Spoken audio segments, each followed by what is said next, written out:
Yeah. I love my HBCU. And boy, I love it, love it. I love it, love it. I love my HBCU. And man, I hope my team they won. Yeah. I hope my team they won. Yeah. Man, I hope my team they won. I hope my team they won. Yeah. I tune into the HBCU Sports Lab to see if my team won or lost. If they lost, I'm quiet as a mouse. But if they won, keep tab. I'ma do the dab, yeah. Dr. Cavil, he know what he be talking about. Mike and Charles, they know what they be talking about. They compress the analytic data with the hip hop. If you know them like I know them, they gon' tell you if your team, if they won or lost, and who the ball. So listen to Professor, yes sir, and pay attention, cause he gon' teach a lesson. This is Dr. Cavil with Inside the HBCU Sports Lab with Mike Washington, Charles Bishop. Charles, you see my regalia there? Just, you know. I saw regalia in the background. Yeah. Sometimes you gotta let folks know you're real. You're a real doctor. Just a little bit. Yeah. Just a little bit. This is Dr. Cavill's Inside the HBCU Lab with Mike Washington, Charles Bishop. Mike Washington is on assignment, although this is a little intriguing assignment. We get this cryptic text last minute talking about for tickets to the Bun B. Any of y'all interested in going? We're like, yeah. You know, when is all this? It's like tonight. He sends it like, you know, a little bit before everything. I said, well, you know, we're going to do the show. He said, yeah, just, you know, knock it out and come on by. So we're going to try to figure this out. Get through this and see if we can slide on over there, Charles. You know, get over to the radio. Right. I was like, it must be nice. It must be nice to meet Mike. He just happens up on these expensive tickets. You know, he in the suite somewhere, so I'm going to find. There you go. I should say we going to find. Exactly. That being said, welcome to episode 492 of Inside the HBCU Sports Lab radio show and podcast, the show that's covering the sporting HBCU dash for all things HBCU sports, for institutions large and small, from the NAIA to the NCAA. We share insights and information on the HBCU sports culture, HBCU athletic aesthetics to facilitate the story of HBCU athletic programs in the business of HBCU sports. We just call it HBCU sports pedagogy for short. With that being said, we also, you know, intake in the culture, if you would, and we're going to find a way to give us a little Bun B in here and mix it all up as he gets it done. I'm your host, Dr. Kenyatta Cavil, along with my co-host, Mike Washington, Charles Bishop, filming from our home studios and sending a signal live to Case-Wage 1230 AM studios with the Texas Radio Hall of Fame. That's multi-Hall of Famer Ralph Cooper in the beautiful home of Texas Southern University from Houston, Texas. With that being said, we'll say this again and remind you later, but we'll only be doing one show this week, third week in a row, as we're getting it done, as we will be on the road, and we're going to do our part in terms of covering the MEAC and SWAC basketball tournaments. I'm scheduled to head to Norfolk, Virginia, to cover the MEAC, home of Norfolk State University, while Charles is going to head over to Birmingham and cover the SWAC in terms of basketball tournaments. So we'll have a split crew to make sure we can get it all in to get this done. So we'll keep you updated. So therefore, we're not going to do a show on Thursday. It is spring break here. So part of our spring break, as other folks get to go to the beaches, we get to go to the halls and get into the arenas and follow some basketball. Not a bad choice, but, you know, I saw a picture of brother Allen Williams, and he's on the beach with the seagulls diving into the water. I was like, oh, something wrong with this picture. Yeah. Getting a little sand in between the toes. Like we are at somebody's arena. I get it. Exactly. I mean, maybe we should at least find a way to go to the University of Bahamas or the University of Virgin Islands in terms of at least we can go to those courts and literally be on the beach. So we'll have to figure that out. They do have basketball. Maybe we'll find a way to do it early in the year in November when it's snowing these parts. So we can look at that next year. And even get with Roy to do a show from there. We can see if we can make it all work. With that being said, let's get into the updates and news the week. A lot of different things. I know you wanted to go off the radar before we get into some of this basketball talk. Obviously, Division I, we told you about the MEAC SWAC tournaments. You have Hampton and OVC in terms of those tournaments closing out last week. Obviously, you had the announcement of NCAA Division II and NIA tournament. So we'll tell you what that looks like throughout the show. So we'll get it all in, give our poll rankings as we close out the regular season for the mid-major division and really start to get ready to close out things at the major division level. But I think you had an interesting story that you wanted to kind of get some dialogue on and tell some folks that may not have heard about it. What's your thoughts, Charles? Yeah, and this story comes from HBCUGameDay.com, but mobile sports betting is now legal in the state of North Carolina, and HBCUs are set to benefit from it. A new law passed last June, went into effect on Monday, that allows adult bettors to start placing legal wagers via their mobile phone. And as such, the state of North Carolina is set to disperse nearly $2 million to more than a dozen of its schools, including HBCUs. So we take a look at the 5 state-funded HBCUs in the state of North Carolina: Elizabeth City State, Fayetteville State, North Carolina A&T, North Carolina Central, and Winston-Salem State, along with other state schools, are being given $1 million each for their athletic departments. So I think this is tremendous. When you take a look at it, it says the state budget also allocated $1.16 million for each of its 13 athletic departments from sports betting revenue in the 2024-25 budget. So the 10 initial programs, including the HBCUs, could see close to $2 million for the fiscal year that starts July 1st as the state reaps the benefits of sports betting. So that's you're talking $2 million to athletic departments. That's pretty significant. That's really significant, particularly when it's revenue that you aren't expecting. And now you can, incur and put in your budget in terms of some need-based items you want to do or go in some other directions. I wonder if they have any particular requirements of how the money could be spent. That's something to kind of look into. But regardless, as you said, that is very notable in regards to North Carolina and how other CIAA schools, the MEAC with Central, and obviously the Coastal with North Carolina A&T, how does it affect their states and next initiatives? I do like the fact that they connected the sports betting, and they could have used the money obviously for a number of things, but they said, all right, it's sports related. State has put in it. Let's use the money back in terms of our institutions in the state from an athletic perspective.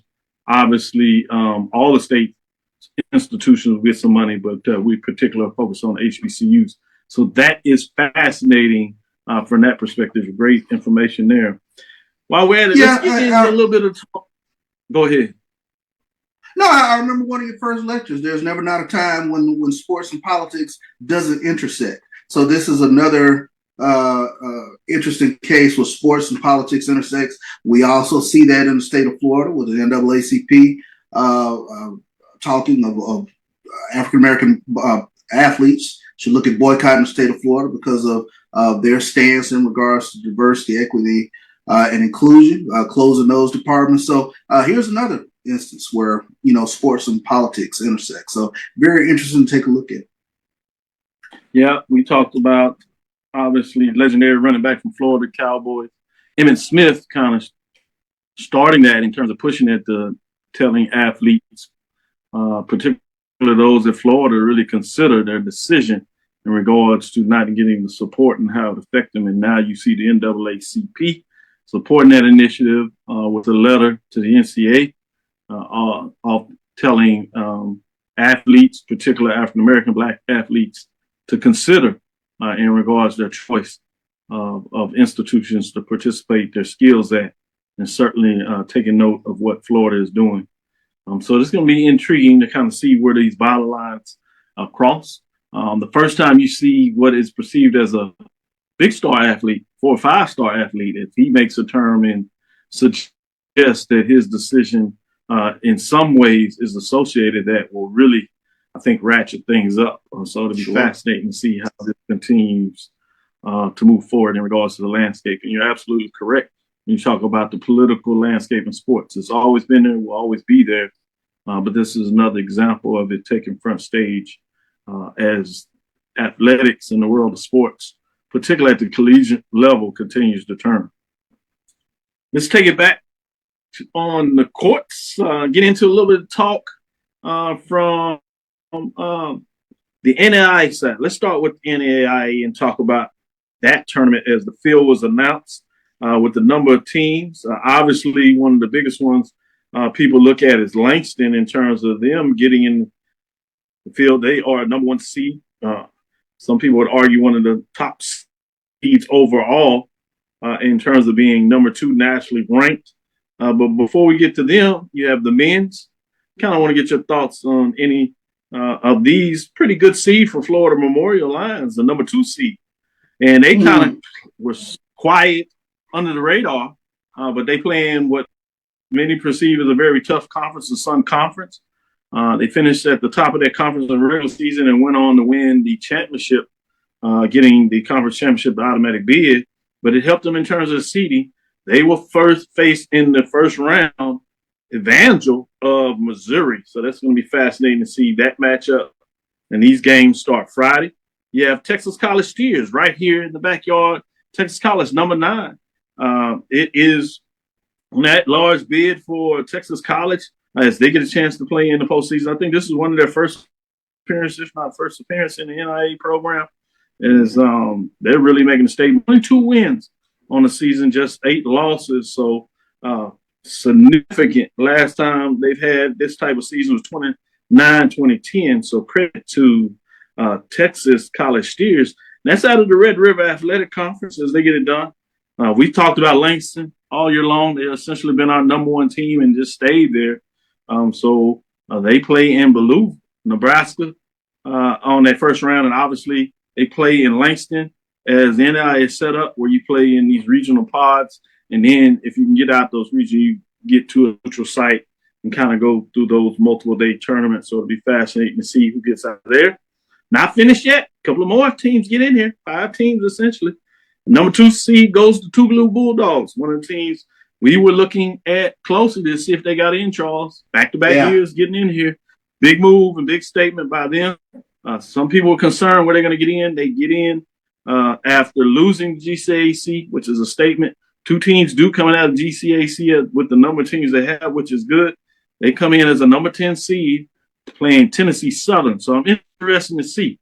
Did a couple of rounds last year. Can they go deeper in the tournament, make a move? And it's fascinating to keep your eyes on that. And the final seed goes to Philander Smith Panthers. And when I say final of the men's HBCU programs, number 15 seeds. Remember, they won the GCAC conference tournament, soon to be HBCU Athletic Conference, HBCU AC. They take on Cumberland, Kentucky, in terms of what that looks like. Before we get to the women, it's a good chance to get you jump in here and talk about your thoughts in terms of the men in the NAIA tournament. What are your expectations of what this may look like? Really excited to see what Langston can do. I mean, number 1 seed, 30-1 on the season. We talked about them all season. And now the spotlight shines the brightest on the Langston Lion basketball team. So really excited to see what they can do in this tournament. But you have a bevy of teams that I think are very worthy. You mentioned Florida Memorial playing in that tough Sun Conference. What can they do in this tournament? So all teams with 20-win programs. Tougaloo in 3rd year in a row, I believe Tougaloo has won 20-some-odd games. So really excited to see what our HBCU teams can do against competition from outside of those HBCU conferences. One of the missing teams that we thought highly of all year long was Xavier. They were essentially 3rd, if you would, in terms of tied right there with Texas College Steers out of the Red River Athletic Conference. They lost early in that Red River Conference tournament. What are your thoughts of them not being able to get a bid in the tournament? Any concern there, or do you kind of agree with the fact that they were out there? They would have been the 16, which would have been a major statement for NIA HBCU programs getting that 16 in the tournament on the men's. Yeah, just a really strong field when you talk about getting 5 teams in. So it's tough to argue for the 6th one, although they're deserving. But 5 getting in, like I said, it's a pretty strong field this season. Yeah, no doubt, no doubt. Good point you make there. That loss also to Texas College during the season late cost them as well when you talk about the head-to-head, because they could have been looking at the two programs.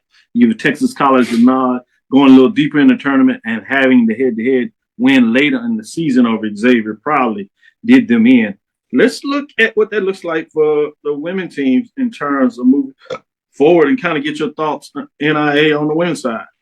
Fisk Bulldogs get it done. Number 16 seeds, they will face Indiana Wesleyan as a 16 seed again. Russ Bearcats, we've talked about them, our number one team. Fascinating to see what they can do. They go off into the hills. They go to Dakota Wesleyan. That is in South Dakota. They are a 10 seed. I thought maybe they'd get a slightly higher. Yeah, that's surprising. Wow. You have Langston Lions. So you got the men's program, the number one. Women's program did well. They finished at the top of the Sooner Athletic Conference in the regular season and made a run to a championship lead to the regular season champion. So nothing to hang the head over there. Langston Lions come in as a number 8 seed. Spring Harbor, Michigan. So you see the women getting in, but higher seeds than you've seen on the men's side. But Xavier, while they don't get in on the men's side, they get in on the women's side. The Gold Nuggets are in. Number 14 seed, they continue to play well and get it done and represent in the NIA tournament, representing their Red River Athletic Conference. They play John Brown, Arkansas, just to give you an update there. So you have 4 teams on the women's side and 5 on the men's side. What are you talking about? 4 teams representing HBCUs on the women's side. I mean, just the higher seeds is what jumps out at me. I mean, Russ is 28-3, a 15-game win streak, and they come in as a number 10 seed. You got Xavier sitting out there 25-6, and they're number 14 seed. So there's just talk about the competition and how tough this field is when you got some serious 20-win teams with some big win streaks coming in at much higher seeds. So this will be kind of interesting to sit back and see what can they do against some of these teams like John Brown. They won 26 straight going up against Xavier, and then to see what the Russ Lady Bearcats can do up there in South Dakota. And I know, obviously, when you pick your teams, you look at a singular season. But Russ College has been a very good basketball program over the last couple of years. And usually you get credit for that, in terms of at least your seeding, particularly if you do it that season. It adds on. It doesn't look like Russ has been able to get over the hump. And they play a pretty good non-conference schedule in terms of the teams they select and going out in some of these tournaments. So it hasn't really paid them much dividends. We'll see what that trend looks like as the years come up. Let's switch over before we take this first break and talk a little bit about the Division II side. Then we'll get into the poll rankings. And last part of the show, we'll get a really depth analysis on the tournaments. We'll give you a framework in regards to what to look for to see particularly what Charles is looking at. But we encourage you to go back and check out BCSN teamed up with Sports Rap with AD, Drew, and Brian, Charles and I, and even Charles Edmond in terms of Tall Man Radio got a chance to give you a deep dive last night of a great deal of content of both tournaments. So we ask you to go check that out, as we'll look at it overall in a different direction. So the details, if you want those in regards to particular matchups, you can go check that out and get that kind of information. But as we do that, let's talk about the women. Miles Golden Bear gets in. They get in, although they won that championship SIAC, got it done against Kentucky State, got a little payback as they were number 2 in the regular season in that West Division. They saw it come down between Kentucky State and Miles. 8 seed in that region over there. They will face a tough matchup with Valdosta State that is always really strong. Well, they're at it again. One of the surprise teams that had a great season, surprises some, they come in as an 8th season, West Virginia State Yellow Jackets. They play Gannon in terms of that. As we get through this, you'll see a team, Virginia State, that was left out. You'll see Kentucky State left out. Obviously, different regions in terms of Kentucky State. But if you look at it in terms of Virginia State, some people say maybe Virginia State was knocked out with West Virginia State in terms of that. We'll see what Charles thinks about that. And number 3, Fayetteville State Broncos. They get it done. They play a matchup against Indiana, Pennsylvania. They are number 3 seed coming out of the CIAA, a great season. But they were the only team to come out of the CIAA. Again, we were looking at maybe Virginia State being able to get an at-large bid. It was not to be the case in terms of where that was. Before we go to the men, let's talk about the women in terms of those bids. You see 3 HBCUs, Fayetteville State, CIAA, West Virginia out of those conferences, and Miles out of the SIAC. Doc, what do you think led to West Virginia State kind of booting Virginia State out of that at-large bid? I don't know, per se. You never know because they're in those closed rooms. I'm just putting it out there that could have been it. And obviously, I'm not sure they really look at it like that. But you talk about those top regions. I do think West Virginia kind of edged out and boxed somebody out. I'm curious just to know how close Virginia State was on that line. Were they anywhere close? And as you said, did it kind of push them out? Or were they much lower down and really didn't have a case in terms of the committee? So that's what I look at. Do you see any of these teams in regards to having a chance to win a game or two in the tournament, I guess, is another question some people talk about. It's some very tough matchups. Yeah, West Virginia going up against Gannon. I think Gannon, that is a tough one there to take a look at. I think, Gannon 32-2 overall. They've won 8 straight. That's a tough one. I'm just kind of looking down the line here. Can Miles knock off Valdosta State? Yeah, it's going to be another tough one. I can't lean into Miles on that one. Maybe Fayetteville State, maybe they have a decent matchup against Indiana, Pennsylvania. See, coming in as a number 3 seed. Yeah, coming out at PSAC, that's probably about. Hence, I agree with you to get a game. If they can get that game, I think maybe can get a couple of them. They'll get the rolling. They can get out of that first round. I think something to keep your eyes on. On the men's side, Benedict Titans. They played Nova Southeastern. Always a tough matchup in terms of Nova. They're playing some really good basketball. So they come in as an 8 seed as well. This is a team that was in the top 25. They had that late season defeat of Clark Atlanta University. I think it helped them. They maintained top 25 status throughout the season. But we were talking about the fact how many teams would come out of the SIAC. They get Benedict, and that was not the automatic winner in terms of Clark Atlanta winning the SIAC championship. But does Morehouse get in? Does Miles get in? We shall see. For those that have not heard it yet, Clark Atlanta Panthers get in. They get in as a 6 seed. They play Florida Southern. They are the champions of the SIAC. They have a tremendous matchup where they play Miles, where they took care of Miles for most of the game. Miles, to the credit, made a late run, got it within 4, and then Clark Atlanta put in the work, got it done, and stretched about 10 to win solidly in that matchup. Going out of the CIAA, though, you have Lincoln, Pennsylvania Lions. They win the tournament up there, but they come in with an 8 seed, and they play Gannon. A tough matchup. Well, West Virginia State, much like Langston, they get it done on both sides. Not only do the women get in, but the men get in. They face off California, Pennsylvania. That's California there. West Virginia State comes in as a 7 seed to represent the final bid, if you would, in terms of Division II tournament. So you get 4 teams in this tournament, 2 out of the SIAC, 1 out of the CIAA. We pretty much saw that late that the CIAA would not get 1. The question was, could the SIAC get more than 2 teams in? Maybe 3. Stretch would probably get 4. And they land at 2, which means Morehouse is out, Miles is out to play for the championship. So challenge some very good teams left on the table. Credit to West Virginia State in terms of the region they got in. Charles, what are your thoughts? Division II in terms of these teams getting in. Any concern about Morehouse or Miles particularly not getting in after winning the West Division regular season and playing for the championship in a relatively good matchup against Clark Atlanta? Yeah, that was a bit of a surprise to see Miles get in. But the question for me in terms of looking at these matchups is Clark, have they hit hit a stride here. They won 13 in a row, but in the tournament they were able to overcome some deficits to get to the championship game.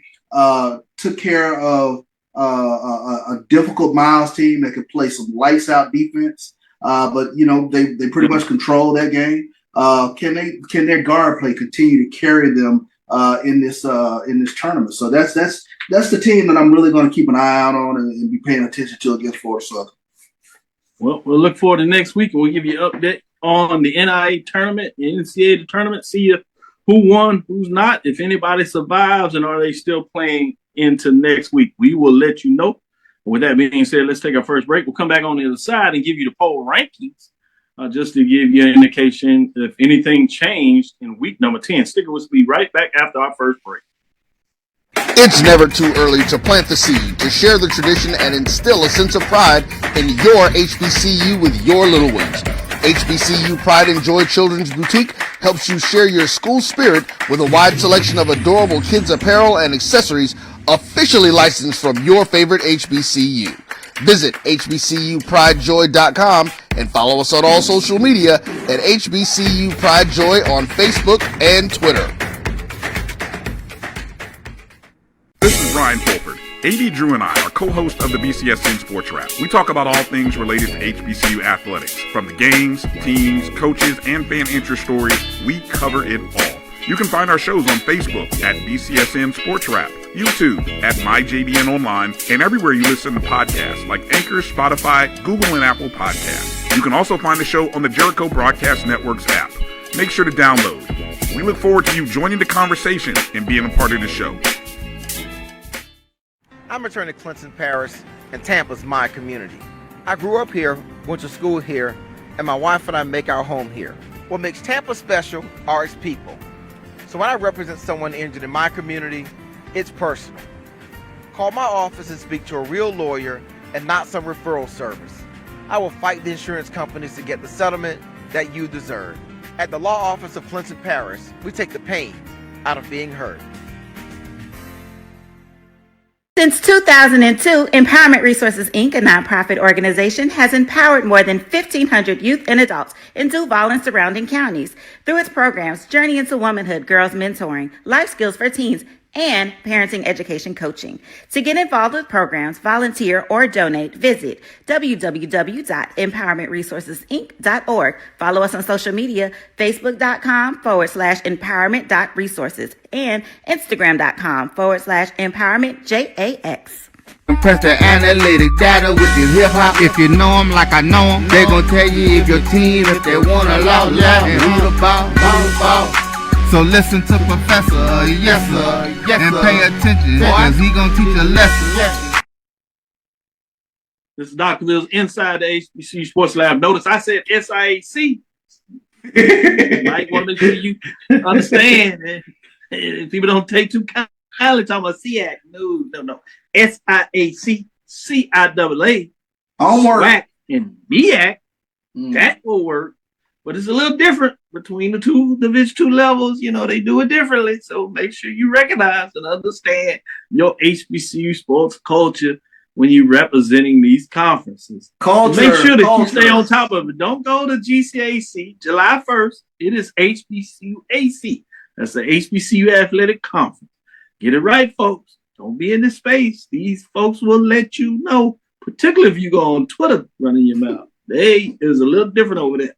With that being said, let's get into the poll rankings. And we're going to talk about the mid-major poll rankings with the SIAC, CIAA, speaking of those teams, and the NIA programs, and let you know where they sit. Let's go ahead and get started with those teams receiving votes, and we'll start with the women's programs. Guess who dropped out this week? Some teams got going pretty well. But as you see, Virginia State Lady Trojans, not only did they not make the tournament, but they also dropped out of the top 5. They fall from the 3 spot all the way out. Virginia State Trojans, they did not play last week, so it wasn't because of loss. In the tournament 2 weeks ago, they lost to the eventual champions. That was in the semifinals. They are 23-5, 13-4. But let's look at receiving votes. You see they are are actually the top team receiving votes at 27. Behind them comes out of the SIAC, Savannah State Tigers, 20-6. They did hit the 20-win mark, 15-4 in conference play. Give me a couple of other teams that are behind and not on our top 7, but are in the ranking when you look at the top 10. That is Kentucky State Thoroughbreds. They finished with 21 wins on the season, 21-7, 15-4 to give them a little recognition.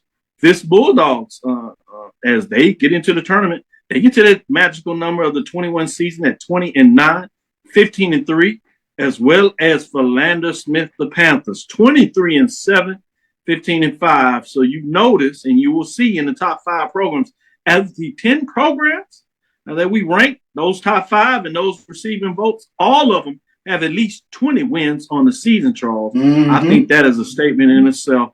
Congratulations to the basketball on the mid-major level.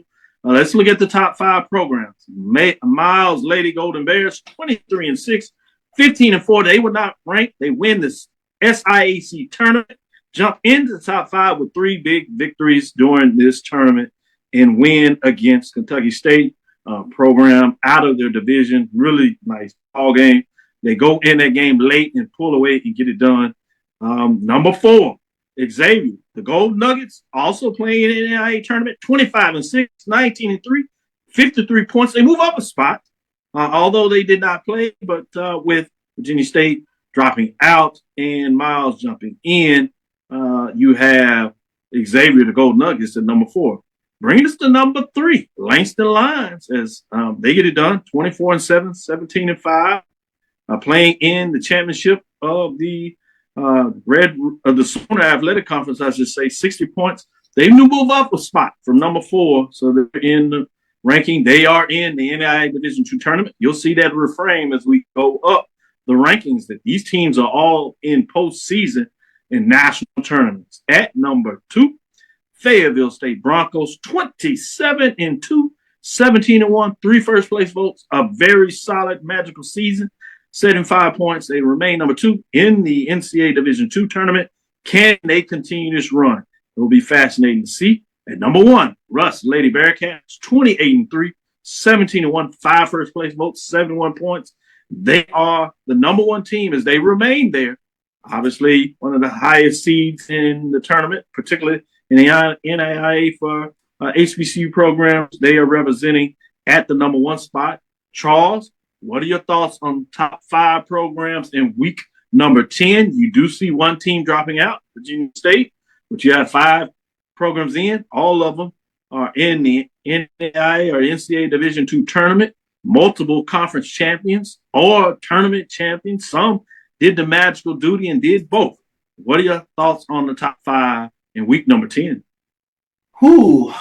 These are the right top 5 teams. When you take a look at Russ, Fayetteville State, Langston, Xavier, I was waffling on number 5, but I can go with Miles, Lady Golden Bears. But here's what's going to be interesting, especially once we get in the tournament and see how things shake out. If Russ should falter and Fayetteville State does what they need to do in terms of getting their first-round victory against Indiana or Pennsylvania, we could see a flip-flop right at the very end in terms of Dr. Cavil's mid-major national champion. And that will be fascinating to see for Russ to have had the season that they've had, for it to, kind of falter at the end. That'll be very interesting to watch. So I'll be keeping an eye on Russ and Fayetteville State to see what they can do these first couple games in the tournament, or first game in the tournament. I really appreciate those thoughts right there. And to your point, they only need to flip 2, Charles. They only need to flip 2. If they flip 1, talking about potentially a share in terms of at least first place votes. We'll see what it means in terms of what other folks do behind them, because this could come down in terms of flipping 1.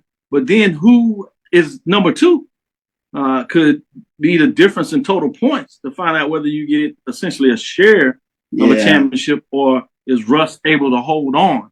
I think one of the things, as much as you said about it, is not only are you able to get a win or multiple wins in a tournament, which either really solidifies you holding it down or propels you to jump off, but it also is going to be talking about if you happen to have a loss, how do you perform in that loss?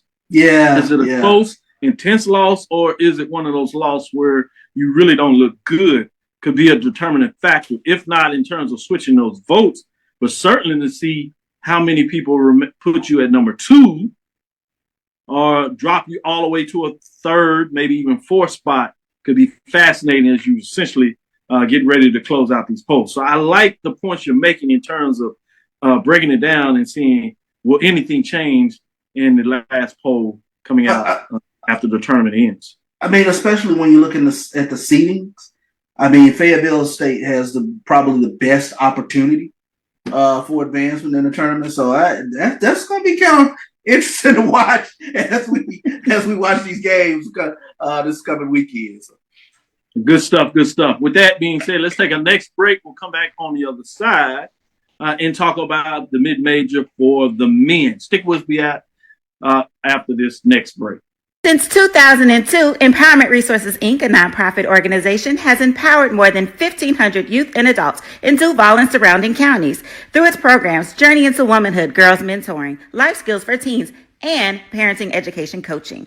To get involved with programs, volunteer, or donate, visit www.empowermentresourcesinc.org. Follow us on social media, facebook.com/empowerment.resources and instagram.com/empowermentJAX. The human voice has always connected audiences with experiences. Major brands all across America have trusted Kever's voice time and time again. Conversational, powerhouse, intelligent, and sincere. That's the voice you need for your creative marketing process. KEAVERSVOICE.com. Kever's Voice, Kever's Voice, KeversVoice.com. Always on, all the time. Nope. Nope. Come on, him? Ooh, I like him.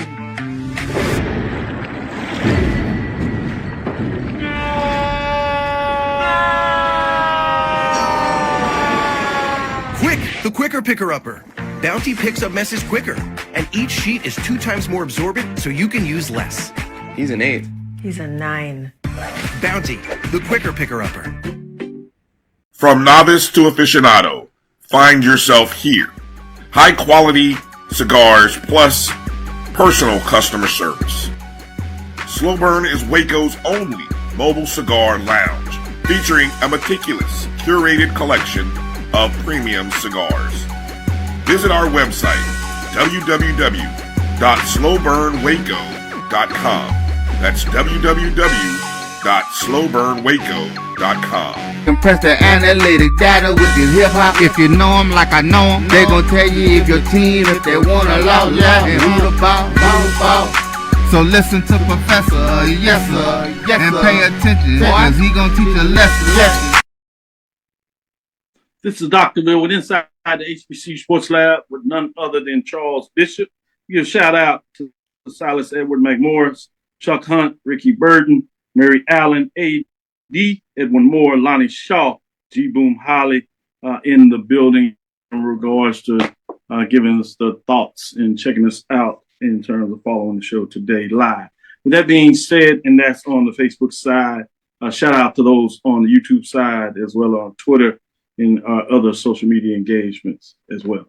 With that being said, Charles, let's get into the mid-major for the men and see if you have any thoughts here.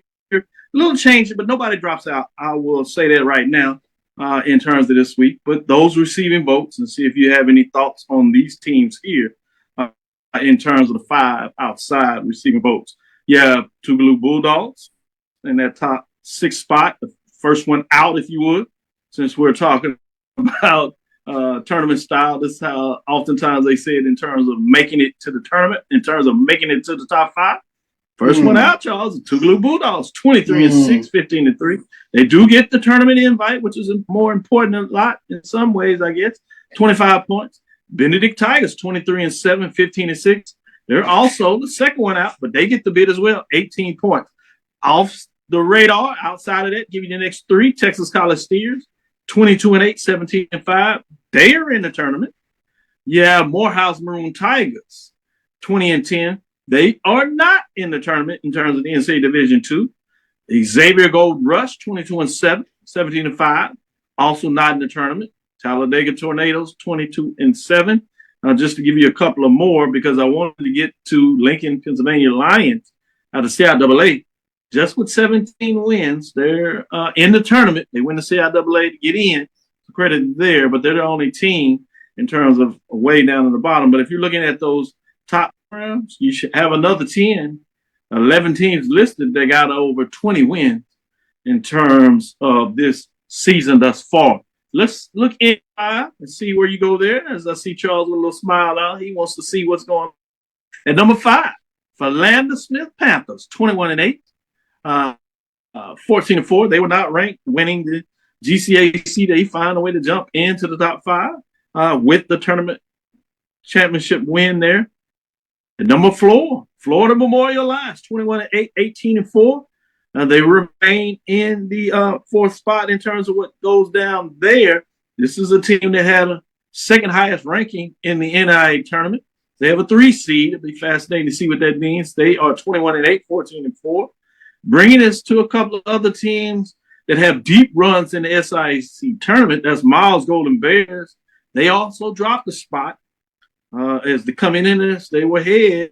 And number 2 ranking, they have 2 wins in the SIAC tournament, but they lost in the championship. Ultimately drops them a spot, 22-6, 15-4, 65 points. Bring us to number 2 that jumps over them just 1 spot, and that happens to be Clark Atlanta Panthers, the team that won the SIAC championship and defeat Miles Bear. 25-5, 16-5, 70 points. They're ranked 3. They get the bid to the NCAA tournament. At the Division II level, they are in our top spot at number 2. Bring us to the top lion, if you would, in the world. It is Langston Lions, 29-1, almost getting to that 30-win mark. They win a game in the tournament, they get the 30 wins on the season, but that's not what they're really looking at. They're looking for a deep run. We'll see what that means.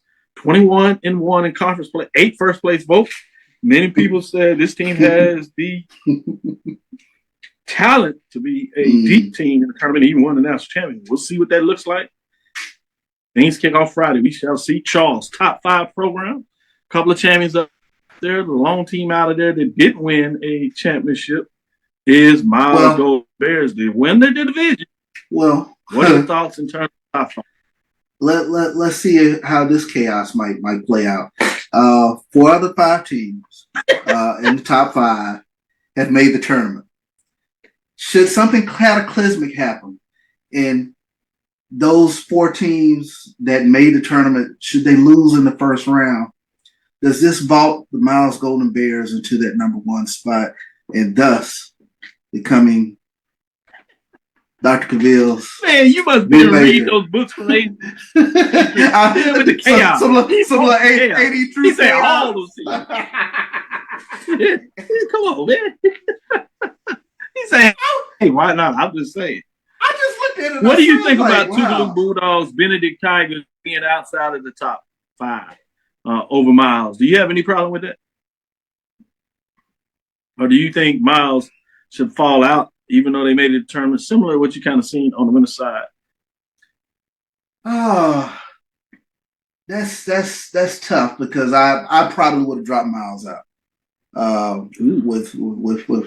with the loss and Benedict ascending up. There would have been some flip flopping down there, but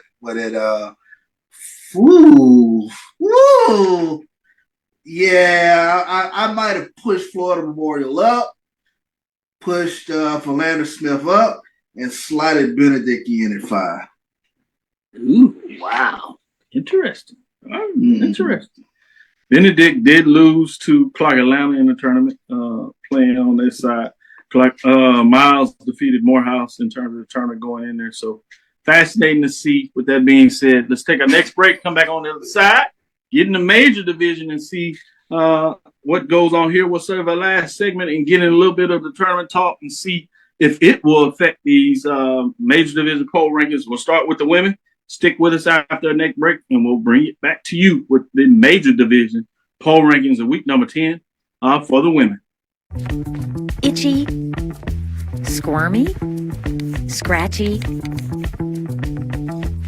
Family not getting clean? Get Charmin Ultra Strong. Go get 'em. It just cleans better. With a diamond weave texture, your family can use less while still getting clean. Goodbye, itchy squirm. Hello, cream bottom.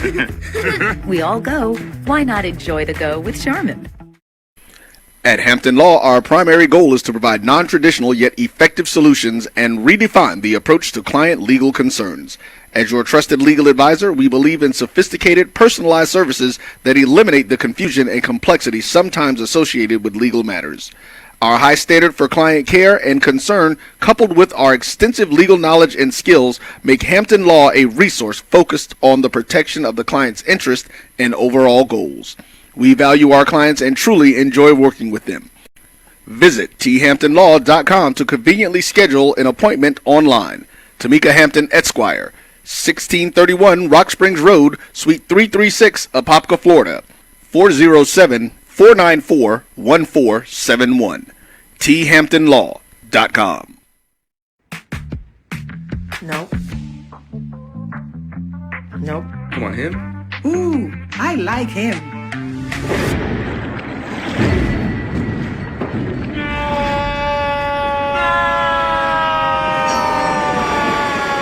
Quick, the quicker picker-upper. Bounty picks up messes quicker, and each sheet is 2 times more absorbent, so you can use less. He's an 8. He's a 9. Bounty, the quicker picker-upper. From novice to aficionado, find yourself here. High quality cigars plus personal customer service. Slow Burn is Waco's only mobile cigar lounge, featuring a meticulous, curated collection of premium cigars. Visit our website, www.slowburnwaco.com. That's www.slowburnwaco.com. Press the analytic data with your hip hop. If you know them like I know them, they gon' tell you if your team, if they want a lot, and who the ball. So listen to Professor, yes sir, and pay attention, cause he gon' teach a lesson. This is Dr. Cavil's Inside the HBCU Sports Lab. Let's get right to it with the women's major division. Team did drop out this week in week number 10. Howard Bison, 13-15, 10-4. They dropped out of the poll ranking in week number 10 as they had a nice run, but could not keep it going against Norfolk State to close out the season. Some of our teams receiving votes there: UAB Golden Lions, 16-15, 11-5, along with those Howard Bison that are still in the hunt there at 13-15, 10-4. Behind them a little bit is Alabama A&M Bulldogs for 500 on the season, 15-15, as well as North Carolina Central with 15-14 mark on the season. Let's get into the top 5. Number 5, the North Carolina A&T State Aggies. They closed out the season with a bit of going in the wrong direction. They have a loss and a win as they played it out, 19-10, 13-5. They dropped a spot last weekend because of that loss, with the teams above them continuing to win, bringing us to number 4, Southern Jaguars. Bit on a hot streak. They win 2 to close out the season, get up to 15-14, 13-5 as they close out the SWAC season, preparing for the SWAC tournament. 54 points. They were not ranked, and they vault in terms of the top 5. At number 3, Grambling State Tigers, 21-8, 15-3, 62 points. Remaining in the 3 spot. Well, you talking about having a solid season. First-year coach gets it done for the Tigers. Can they make a run in the tournament? Everybody wants to know. Bringing us to number 2, Norfolk State Spartans, 24-5, 13-1, 1 first-place votes. Top 25 mid-major program, 73 points. Remaining at the 2 spot, followed up by number 1, Jackson State Tigers close out the season. I should say in fine fashion, but I'm not sure if you can get any better than this. 18-0. They sweep it. They get it done. Perfect season 20 in conference play, 23-6, 7 first place votes, 79 points. Charles like to point out they had a couple of close games. Nothing to get you excited about other than if you just a scoreboard watching. It happens, but seeking perfection. I think more importantly, what they want is after getting their 5th consecutive regular season championship, great accolades there, but what they want is another tournament championship. They want to get back into the NCAA tournament, as they were upset last year. They're tired of hearing about it. It will be fascinating to watch. With that being said, Charles, as we get into the tournament, obviously we'll save that for the last segment. But now I want you to know and your thoughts on the top 5 programs. You did have a program dropping out with Howard Bison, Southern Jaguars jumping in. Any concerns in terms of the top 5 in week number 10 before we get into the tournament play?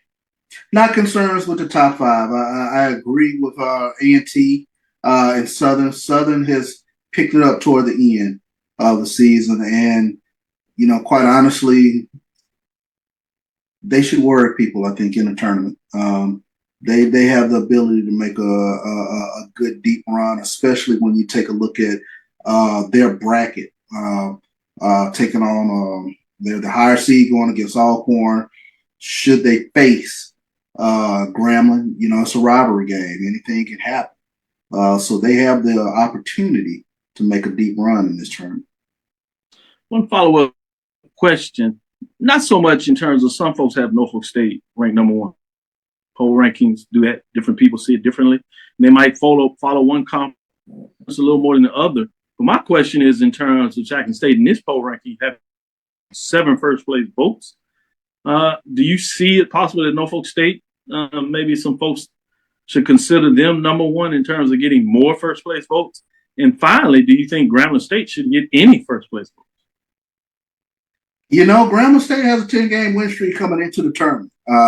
I think they're, if not for Jackson State, I'm sure they would garner a couple of first-place votes. But I think there's Jackson State, Norfolk State, and then you have somewhere there.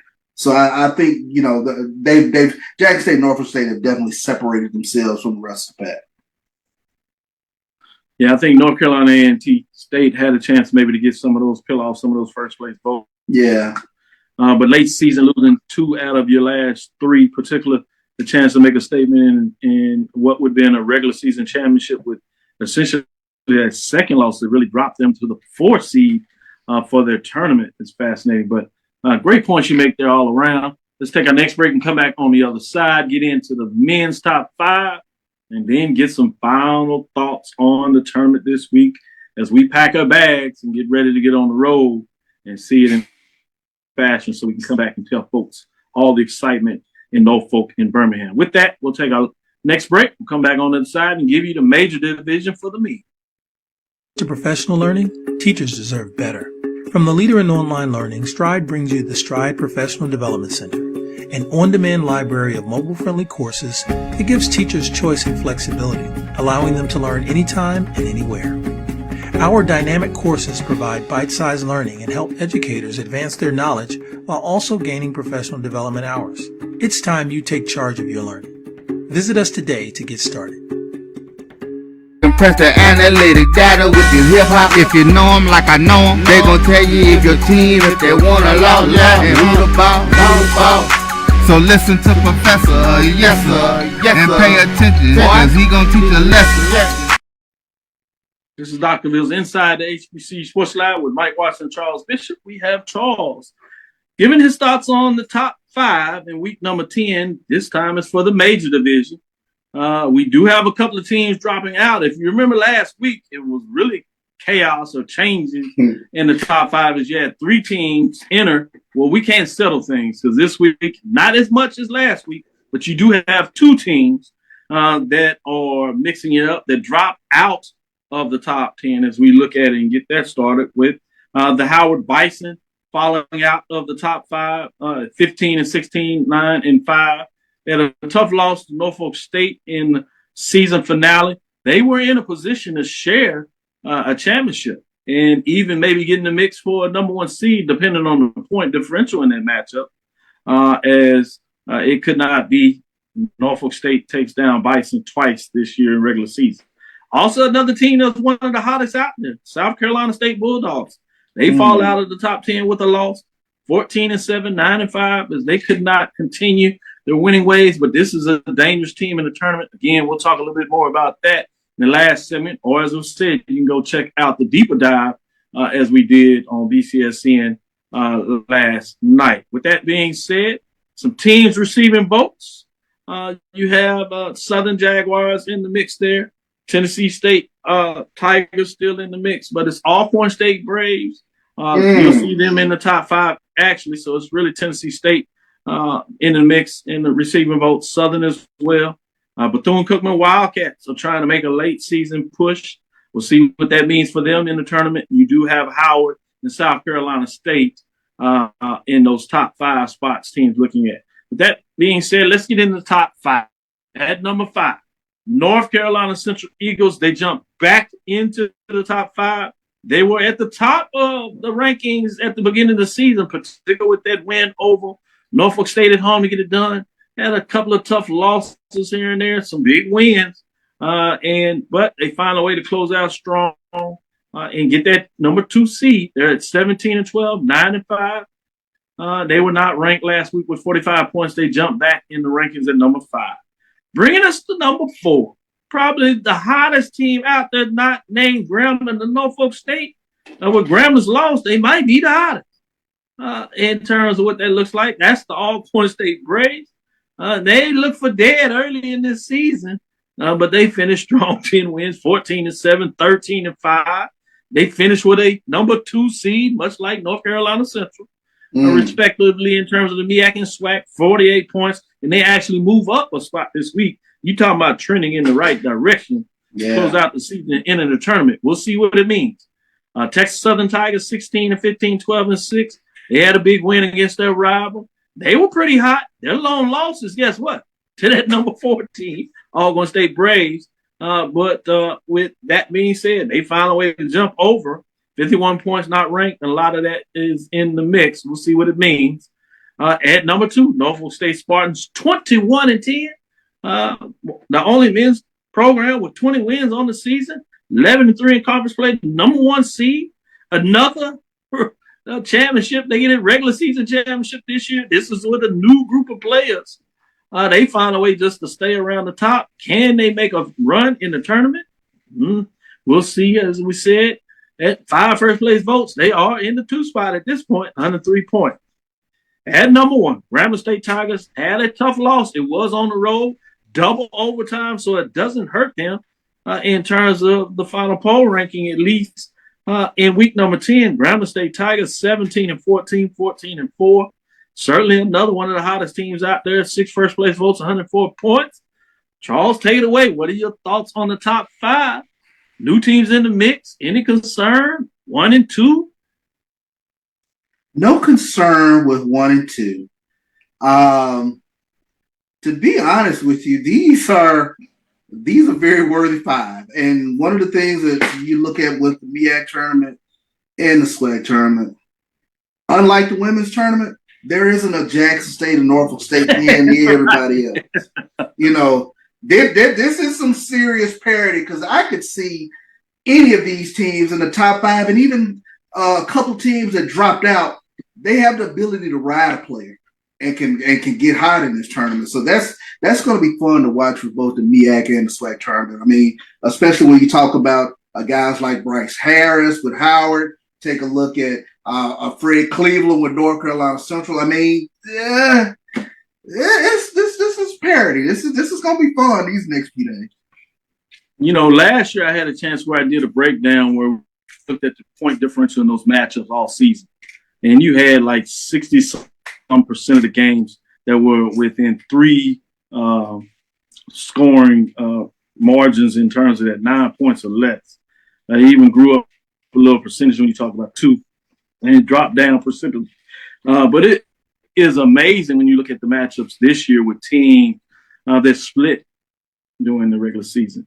And even teams that had overall better records, but what they performed with that next group, if you would, and how close those games were, whether they were at home or on the road.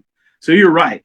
Whether it's in the MEAC and the SWAC, these 2 tournaments on the men's side, to me, are wide open. It's going to be fascinating to see. That's kind of a perfect tease that you put out there. Let's get on the other side, and I got a couple of questions I want to ask you about the tournaments, and we'll stick with it and call it a pin in terms of our last break. Let's get back after that and talk a little bit about the tournament. But let's take our last break here on the other side. If you think all pads are exactly the same, think again. This is Always Ultra Thins reinvented with the Always Triple Protection System.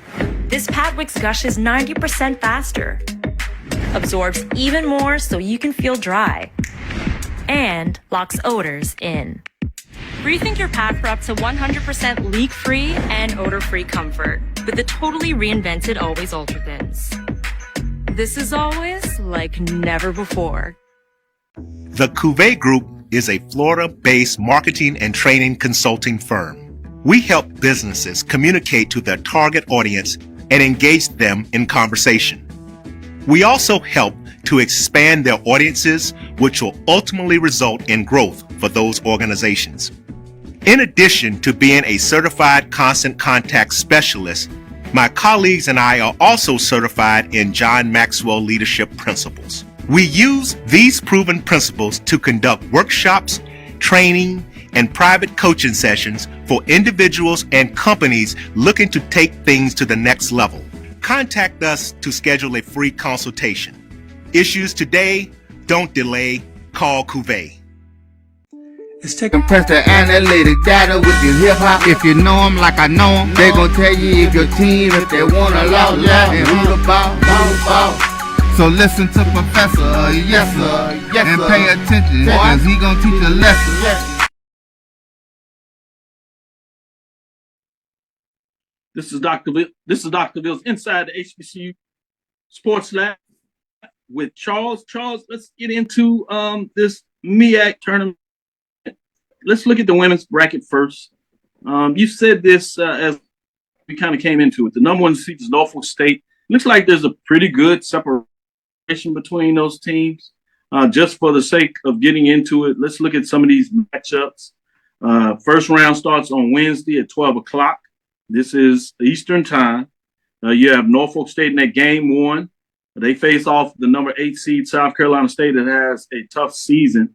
I don't see a lot of problems there, but you have number 4 in their next game or next day, because they actually play on Thursday at that 12 o'clock same time. That 4-5 matchup, which is always interesting, toss-up, Coppin State against Maryland Eastern Shore. Intriguing teams.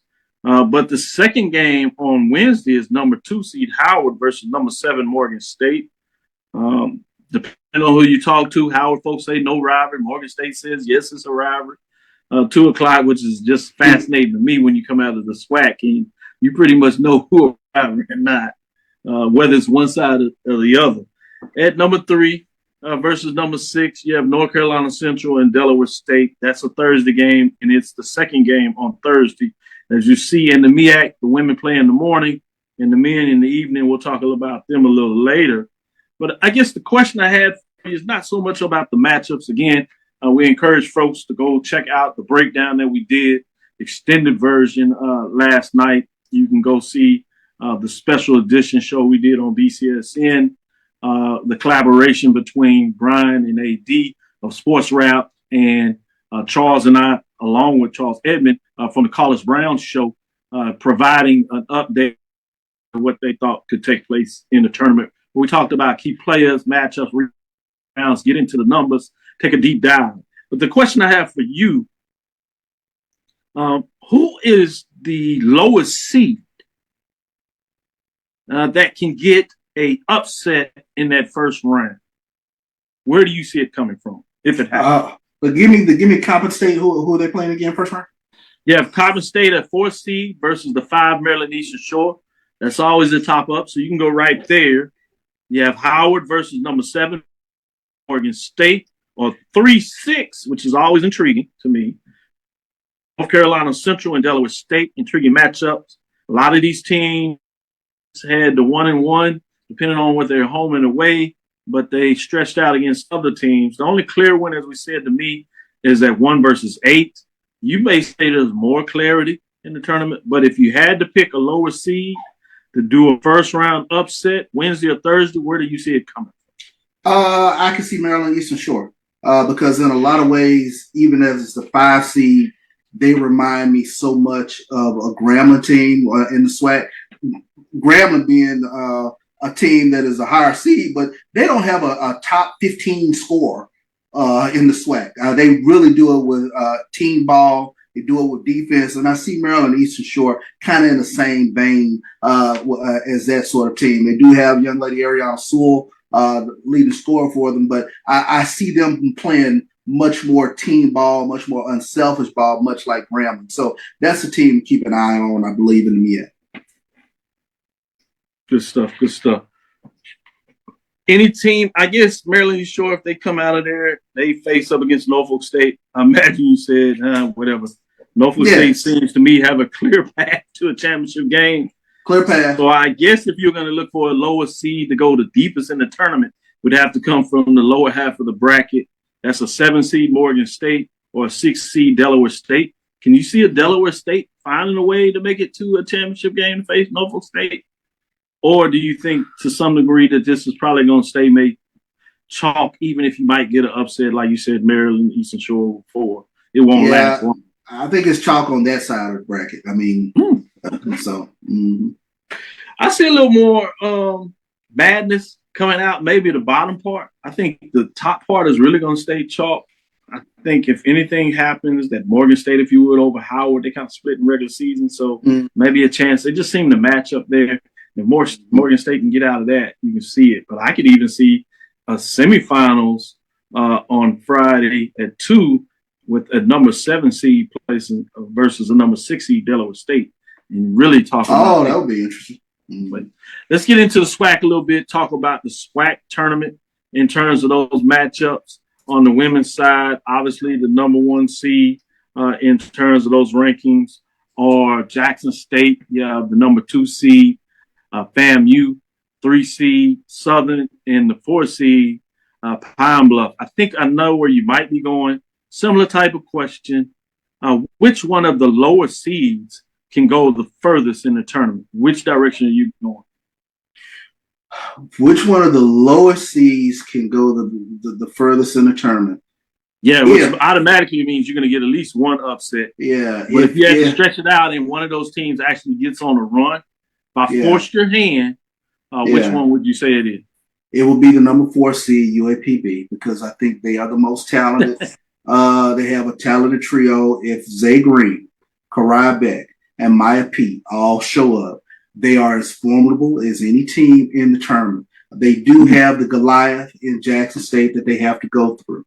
But in terms of just raw talent on the team, if they can put the regular season behind them and play their best ball for 3 days, that's a team that can actually go all the way. Obviously, Southern is not a lower seed at 3 coming in this tournament. Right. Queen Pine Bluff. And the reason I'm saying I'm going to ask this follow-up question, that I think where you went is perfect for that first question and fair. But if I had to give you, obviously, Pine Bluff, that would be a semifinals matchup. Yeah. Or Southern, which would be in a championship game. Right. If a team, you had to pick one of those 2 teams that I forced you to say would get the upset of Jackson State, would it be Southern trying to do it again as they did in the semifinals? Yeah. Or would you say it would be another semifinals loss with Pine Bluff doing it this year?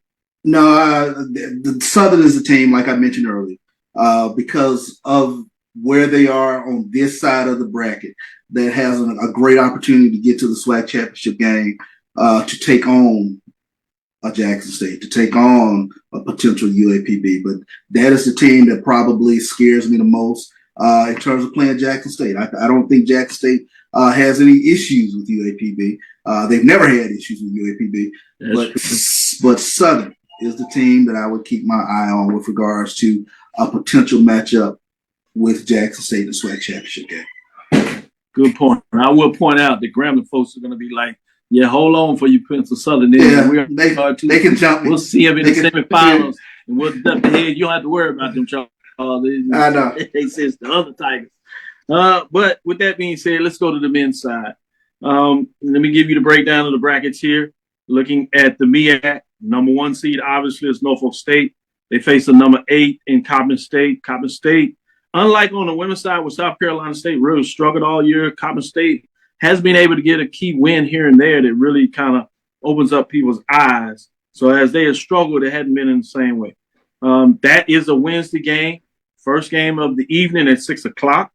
Norfolk State has advantage of playing in the scope in Norfolk, so it should be interesting in there.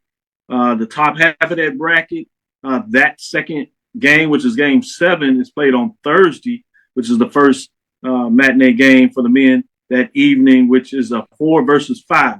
That's Morgan State.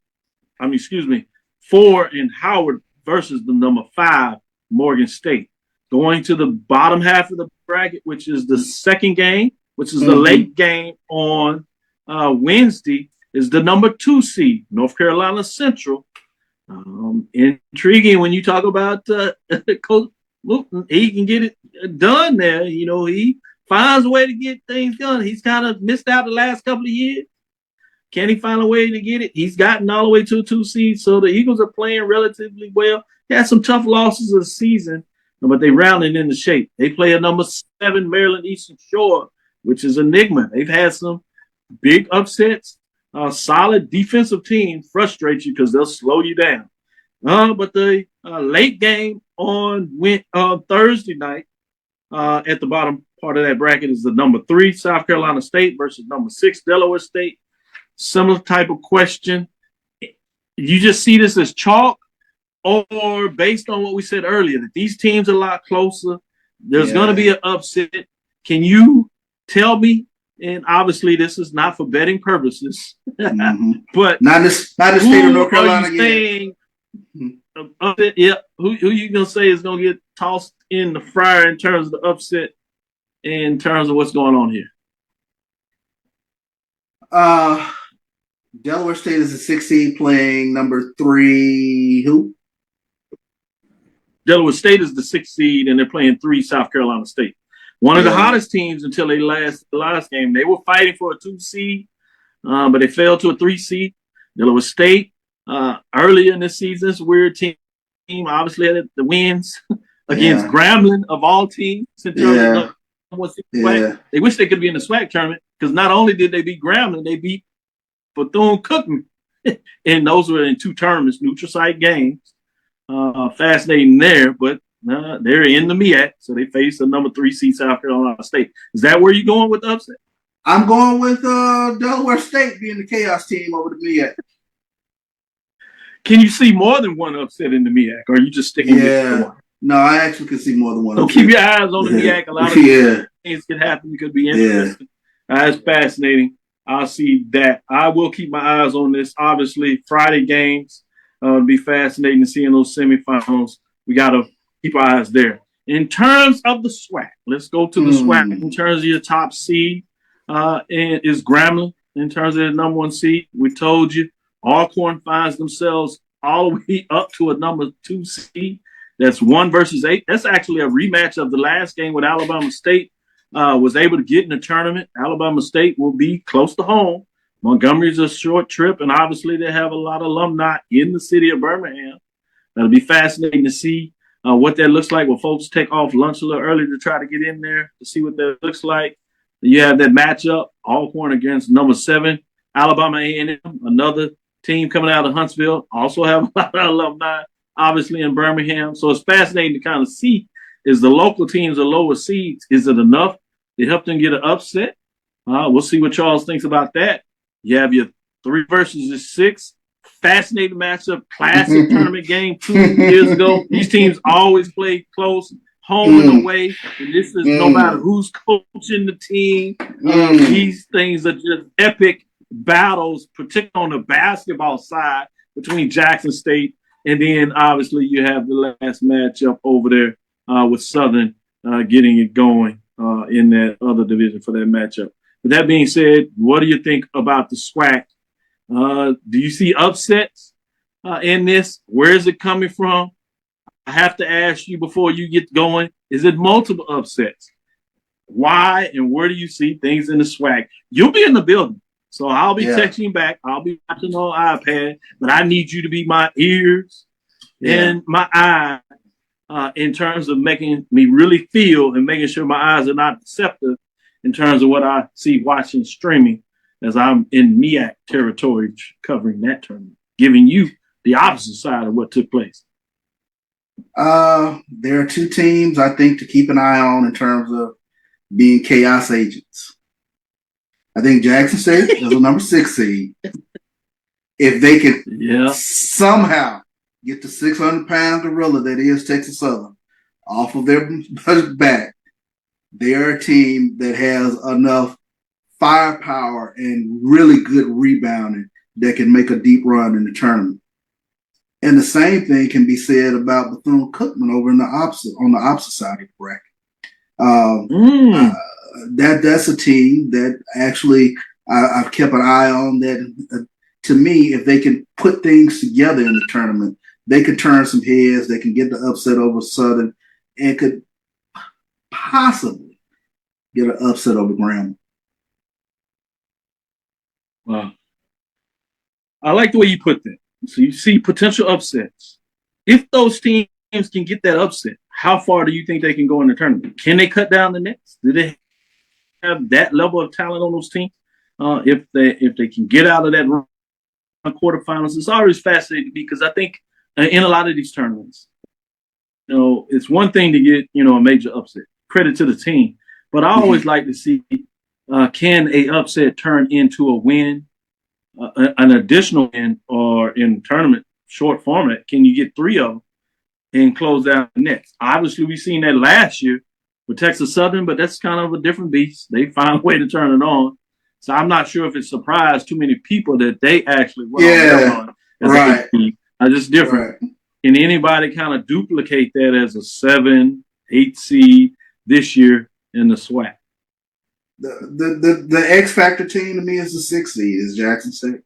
Like I said, I think they have enough scoring firepower from their guards, as well as really elite rebounding from their bigs that they can get on a run and can really cut down the nets. I do believe that they have the talent, but whether they can put it together is a completely different thing because they've been sort of an enigma. We've seen them, especially the early part of the season, playing out of conference games against some MEAC teams and look really, really good. Injuries took their toll on them during the course of the season, where they sort of got mediocre again, about a 4-game losing streak in there.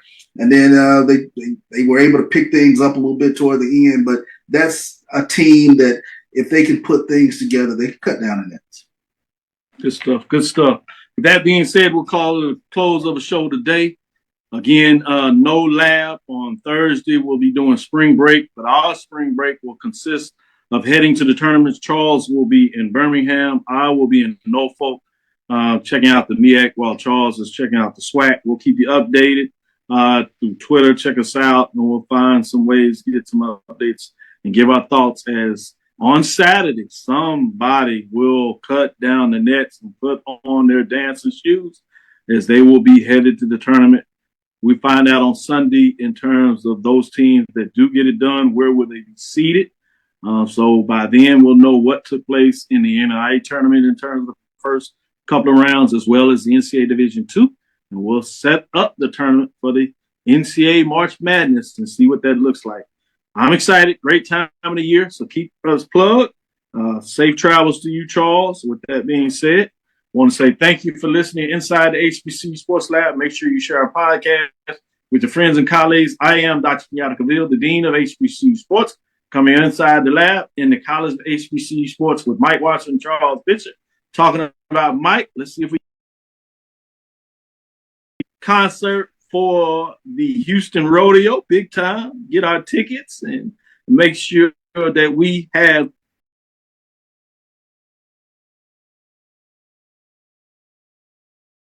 as we've been carrying the weight on this side, but we kid, he's getting it done, but he always finds a way to share some love. Again, we want to thank you for listening to Dr. Ville's Inside the HBCU Sports Lab with Mike Washington and Charles Bishop every Tuesday and Thursday. Again, we will not have a show on this Thursday. We'll be back on our regular schedule next week as we start getting things going and count down to 500. Just 8 shows short before I close out. Charles wanted to add to that. Real quick, breaking news. SWAC is named their 2023-2024 All-SWAC men's basketball teams. Jackson State's Ken Evans was named the Player of the Year. while Jordan O'Neal of Jackson State was the defensive player of the year. So that's why I said, I'm sorry. Women's that's on the men's side. So I'm looking at Jackson State had on player of the side. year on the men's side and defensive player of the year, which brings up to your point.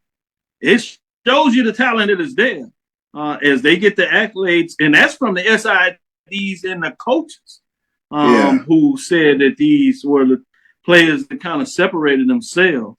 Any news on the women's yet? Let me see. Can I get a quick update on the women? I'm trying to look for the women. I don't have the women. Yeah, I'll keep talking there. I got the women. So on the women's side, Florida A&M's Ariana Grizzle was named the player of the year. We talked about this last night. Please go and watch the show last night because we told you what happens in the SWAC. We told you who voted, coaches and SIDs. We told you where they trend. They tend to look at just the stats. People do not like data analytics, but when you talk about the SIDs and coaches, they so worried about their teams or whatever. They look at the tag. Grizzle for the FAMU was the leading scorer. There was some question in terms of Jackson State that had obviously a number one team, 18-0, but they spread out the points and tells you about the superior team. But it looks like Charles has some added news to add to that breaking news. What else you got? Well, defensive player of the year, Angel Jackson from Jackson State. Yep. Let me give you the first team, all SWAC team on the women's side. I want to know the first team. Ariana Grizzle from Florida A&M, Maya Crump from Jackson State, Tylen Bowler from Jackson State, 2, Ryan Payne from Prairie View, and Zay Green from UAPB. They round out the all SWAC first team. I was wondering if Jackson could slide 3 in there. I told you that was the thing, that you could get a player of the year and get multiple things. They did get the 2, obviously, 2 that we thought would be on there, but I thought maybe a third one slide in. Pretty close. Second team. How many state players? Second team, 1, and that's Angel Jackson. 1. So she was defensive player. Yeah, I knew. I wanted to could slide up to that first team. As I said, you studied this for long. I just know the trends. It's not what I thought. I think you can make multiple arguments, but congratulations to all those players. But to your first point, as you did breaking news, great job there, Charles. Jackson State, and it shows the talent of Jackson State. Why you said, which makes that 3-6 matchup in that quarterfinal fascinating. Fascinating. That is going to be on Thursday, 2:00. Again, if you can't get excited about these tournaments in regards to what could happen in the parity, and I'm talking about on the good line, I think the teams are deeper than ever. So you're getting solid games and solid plays. It is something to watch. Let me close it out. We've stretched it out as long as we could. Follow me, Dr. Kenyatta Cavil, on Twitter, Facebook, and Instagram. Obviously, that is X, formerly known as Twitter. DrKenyattaCavil. That's inside the HBCU Sports Lab 1 on X, formerly known as Twitter. Facebook and YouTube is simply inside the HBCU Sports Lab. Drink big. Continue to move forward. We will talk with you soon. Charles? Horse. Roy? Lecture. Did this. Be safe, everybody. Have a great one.